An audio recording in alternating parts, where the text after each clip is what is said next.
Hey there, and welcome back to the channel. Today, we're going to talk about something incredibly important: the 5 reasons why you might relapse, and more importantly, the 5 steps you can take to finally stay sober for good. I want to start by saying this loud and clear: relapse does not happen because you are weak. It doesn't mean you failed. Relapse happens because you're overwhelmed, scared, and your system is completely dysregulated. It happens because you're unprepared for the emotional storm that sobriety often brings. Today, I'm going to break down the 5 most common reasons people relapse, especially if you struggle with anxiety. Then, I'm going to give you a concrete, 5-step plan to help you stay sober for the long haul. These are the lessons that genuinely saved my life, and I believe they can help you too. So, let's get right into it. The first, and probably the biggest reason for relapse is that you're treating the addiction, but not the underlying anxiety. Think about it. The addiction is often a symptom, a coping mechanism for something deeper. For so many of us, that something deeper is anxiety. It's the constant panic, the persistent fear, the endless loop of overthinking, the dread of social situations, and the deep emotional pain that you just can't seem to shake. If that core issue, the anxiety, is left untreated, your brain is going to keep screaming for relief. It's wired for survival, and if it learned that a substance provides that relief, it will keep reaching for it, no matter how much willpower you have. It's not a moral failing. It's a biological response. You can't just white-knuckle your way through sobriety if the fire of anxiety is still burning underneath. You have to address the root cause, or you'll always be at risk of running back to your old solution. The second major reason is unprocessed trauma. Trauma isn't just about big, catastrophic events. It can be anything that overwhelmed your ability to cope. When you have unprocessed trauma, it doesn't just stay in the past, it shows up in the present as emotional flashbacks. You might suddenly feel a wave of intense fear, shame, or dread, and you don't even know why. That's a trauma response. When that old trauma gets triggered, the craving for escape becomes almost unbearable. It's an overwhelming urge to just make the feeling stop. In those moments, your brain isn't really craving the drug or the drink itself. What it's truly desperate for is relief from that profound emotional pain. So, you're not choosing the substance over sobriety.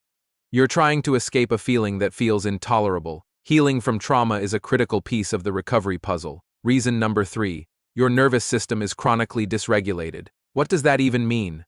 A dysregulated nervous system is one that's stuck in a state of fight, flight, or freeze. It feels constantly unsafe, perpetually overwhelmed, restless, and tense. You feel like you're vibrating with an energy you can't control. It's that feeling of being on edge, unable to settle, your skin crawling. Substances are incredibly effective at temporarily fixing this feeling. They either numb you out or give you a false sense of calm, but it's a short-term patch on a long-term problem. If you don't learn healthy, sustainable ways to regulate your nervous system, to bring it back to a state of calm and safety, relapse will always feel like the only logical option when that dysregulation gets too intense. It's about giving your body what it needs to feel safe without the substance. The fourth reason, and this one is subtle but powerful, is that you don't know who you are sober. When you've spent years using a substance, your entire identity can get wrapped up in it. The people you hang out with, the places you go, the way you spend your time, even the way you see yourself, it's all filtered through the lens of your addiction. So when you get sober, there's this huge, terrifying void. You're not just giving up a substance. You're giving up a version of yourself, and it's scary. You might feel lost, boring, or like you don't fit in anywhere. In this context, a relapse isn't just a failure of willpower. It's a retreat back to the familiar, a return to the only identity you've known. It feels like going back to normal. That's why healing your identity, discovering and building who you are without the substance, is absolutely essential.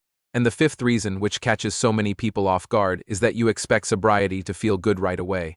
We have this idea that the moment we quit, everything will be better. The clouds will part, the birds will sing. But the reality is, for most people, early sobriety feels worse before it feels better. Your anxiety might spike to levels you've never experienced. All the emotions you were numbing start flooding back in, and it's a tidal wave. Loneliness hits hard. Boredom can feel like a physical weight. Panic attacks might get louder and more frequent. A lot of people relapse at this stage because they misinterpret this discomfort. They think, this isn't working, I feel awful, sobriety has failed me. But that's not failure. That discomfort is actually the beginning of the healing process. It's your body and mind finally starting to process everything you've been avoiding. Okay, so those are the reasons. Now for the most important part. What do we do about it? Here are 5 actionable steps to help you stay sober for good. Step 1 is to stabilize your anxiety. This is non-negotiable. You absolutely cannot build a sustainable sobriety on a foundation of uncontrollable anxiety. It's like trying to build a house during an earthquake. you need to make treating your anxiety the #1 priority. This might mean therapy, like CBT or EMDR. It might mean working with a psychiatrist. It could involve mindfulness, meditation, or specific anxiety management techniques. Whatever it is, make it the cornerstone of your recovery. When your anxiety is managed, you remove the primary driver for relapse. Step 2 is to build a nervous system routine. This is about creating small daily habits that help regulate your body and mind. It's about teaching your system to feel safe again. This doesn't have to be complicated. It could be as simple as starting your day by taking 3 deep, slow exhales. It could be grounding exercises like feeling your feet on the floor. Maybe it's 5 minutes of journaling, having slow, quiet mornings without your phone, or consciously reducing stimulation like loud noises or chaotic environments.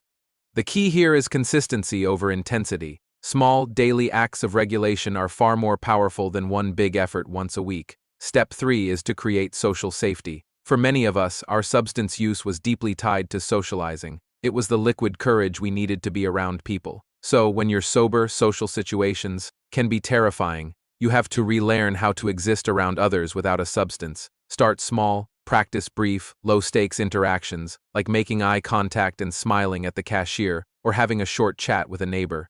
Gradually build up from there. The goal is to build evidence for your brain that you can be sober, safe, and even enjoy yourself in social settings. This builds confidence and chips away at social anxiety. Step 4. Rebuild your emotional tolerance. For so long, your strategy for dealing with discomfort was to escape it. Now you have to learn a new skill, the ability to sit with uncomfortable feelings without immediately trying to numb or fix them. This is about mindfulness. When a difficult emotion like sadness, anger, or boredom comes up, just notice it. Name it. This is loneliness. Breathe with it. Allow it to be there without judging it or panicking. This is incredibly hard at first, but every time you do it, you're building emotional muscle. You're building resilience. This is the skill that stops you from reaching for something external when you feel bad internally. And finally, step 5 is to build your new identity. The person you were when you were using is in the past. It's time to discover and create the person you are becoming. This new identity needs nourishment. It needs purpose. Find something that matters to you, whether it's a hobby, volunteering, or a personal project. It needs structure and routine to create a sense of stability. It needs self-worth, which you build by keeping promises to yourself. And it needs emotional safety, which you create through the other steps. Your new identity is your strongest shield against relapse. When you know who you are and what you stand for, the old life loses its appeal. So let's recap. Sobriety doesn't fail because you're weak. It fails because you're unprepared for the fear, the anxiety, and the emotional chaos that returns when you stop numbing yourself. But if you prepare for that fear, if you build the tools to manage it, you win. You really can do this. Thank you so much for watching. If this resonated with you, please consider liking the video and subscribing. For more content like this, take care and I'll see you in the next one.